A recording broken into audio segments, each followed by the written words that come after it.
Garcia Highway. At pagka galing kang Bangkal at mula dito, tanaw na natin yung mga construction projects sa MAA flyover.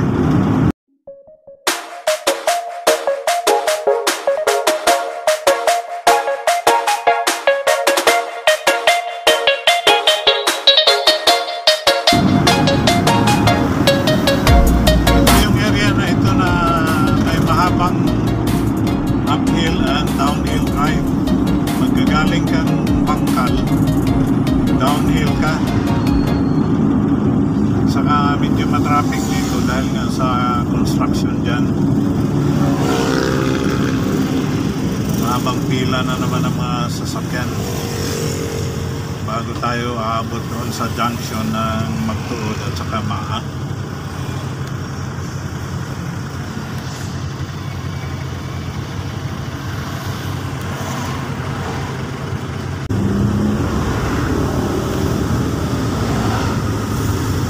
Downhill road na ito sa Carlos P. Garcia Highway papuntang MAA Junction. Ito yung eksena noon, ilang buwan na nakalipas, kung saan nagkaroon dito ng isa sa pinakamatinding highway road accident.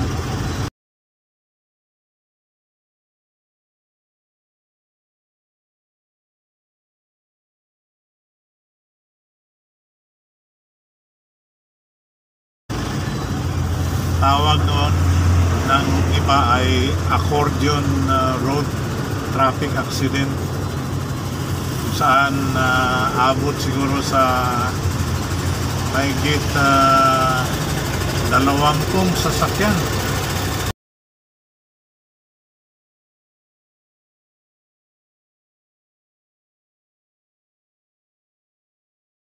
Ang nagbabanggaan dito noon.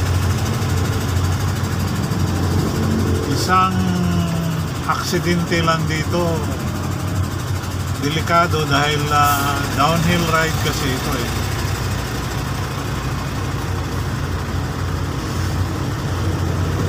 Kaya noon wala naman masyadong, marami rin ang sugatan, wala naman masyadong casualty yun, pero ang daming sasakyan ang nagbanggaan dito sa area na ito sa may Carlos P. Garcia Highway, on the way to the other end of Carlos P. Garcia Highway, which is Tibungco.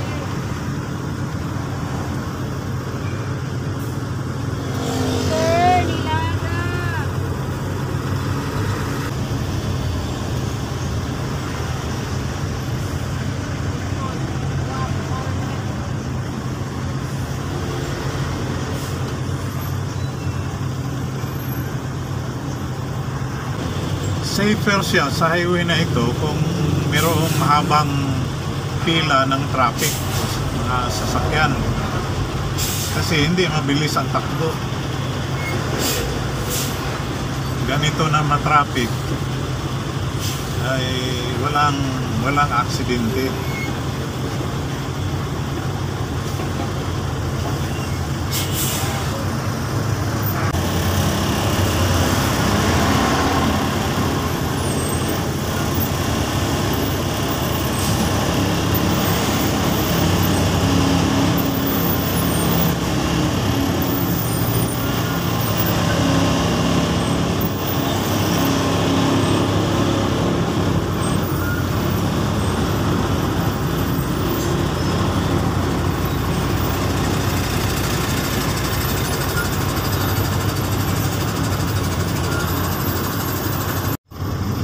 masyadong na-traffic dito sa project site ng MAA flyover. Dito banda sa area na ito yung landing mula doon sa kabila sa papuntang Tibungco side, mga 400 meters. Dito ang landing nun, yung flyover na yun ginagawa ngayon.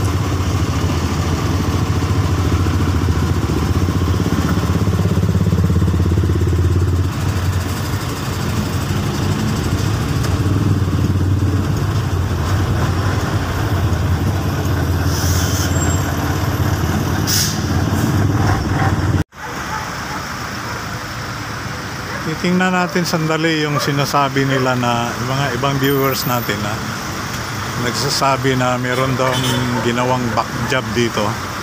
Baka hindi lang naintindihan yung trabaho, kaya tingnan natin sandali. Dito banda yung landing ng flyover eh. Doon halos tapos na lahat yung mga piers. At doon sa unahan nga ay nakapagkabit na sila ng transom o yung crossbars. At wala naman tayong nakikita dito na sinasabi nilang back job. Kamukha nito, yan. Kasi yung sinasabing back job, pag binabaklas yung sa ibabaw yung pile heads,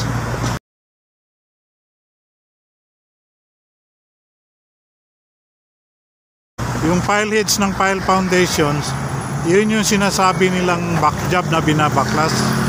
Kasi nga, yun yung unang buhos na itinulak mula doon sa baba at itinulak yan pataas dahil maladnaw nga na timpla yan, sinadya yan para itutulak siya pataas. At pagdating niya sa taas, pag nag-set na siya or titigas na, talagang babaklasin yan.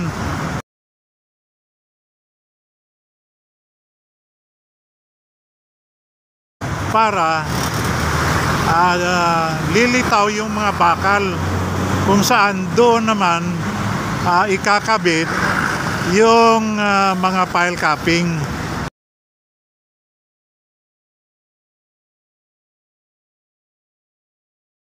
Kaya yung sinasabi na back job kasi binabaklas nga siya eh.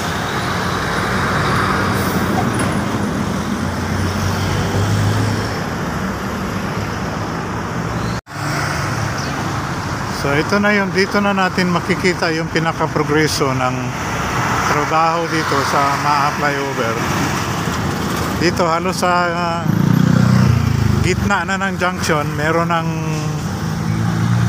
pier doon, patawid doon papuntang Bangkal, meron na ring pier doon yan ang magtatagpo, magdidikit para magkaroon ng flyover sa junction. At ito na nga yung pinaka-progreso na makikita natin na nagkakaroon na ng crossbar o transom. Yan kung saan ipapatong nila yung mga girders. At makikita mo na pareho lang ang design ng transom at saka single pier lang din siya. Pareho lang din ang design doon sa Ulas. Mula dito papunta doon, mga yan mga 5 to 7 kilometers yung flyover naman sa Ulas. At nauna nang nagkabit sila doon ng mga crossbar at saka transom. At dito sa magkabilaan ay babaklasin din ito dito para magkaroon ng road widening. Ito dito matatanggal, ito dito. At ito nga yung mga areas na apektado ng road widening dito. Siguro magdadagdag pa sila ng isang lane dito o dalawa. Dito malapit sa landing area ng flyover. Ito yung sa side na papuntang Tibungco.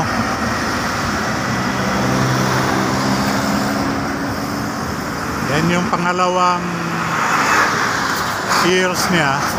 At ito yung pangatlo na nabuhusan na yung transom niya, yung crossbar.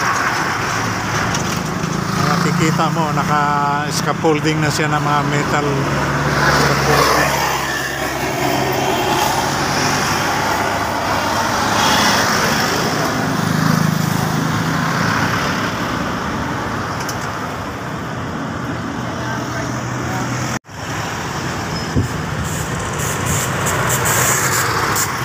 Ito yung pangatlong pier mula doon sa abutment at saka landing area ng flyover sa side na papuntang Tibungko.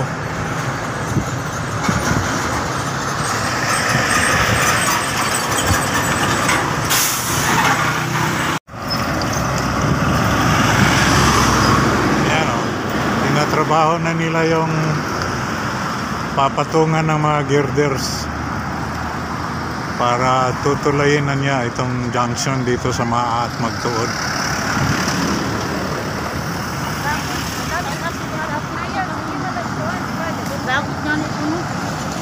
Ito dito banda, apektado rin ito sa road widening.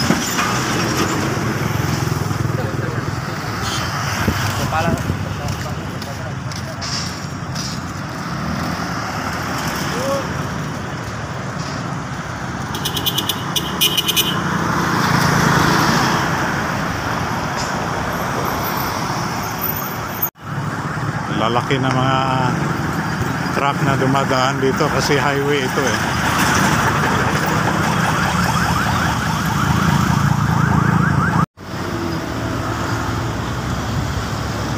Traffic dito. Diyan, kung saan nandyan yung excavator, diyan ang hinuhukay at saka nakabuhos na yung pile foundations diyan. Yan yung panghuling pile foundations of pier na gagawin para sa pinakasentro ng flyover dito mismo sa junctions ng Maa Magtuod at saka Carlos P. Garcia Highway. Diyan sa ilalim ng backhoe o excavator, nandyan na yung nandyan na yung huling pile foundations na ginagawa.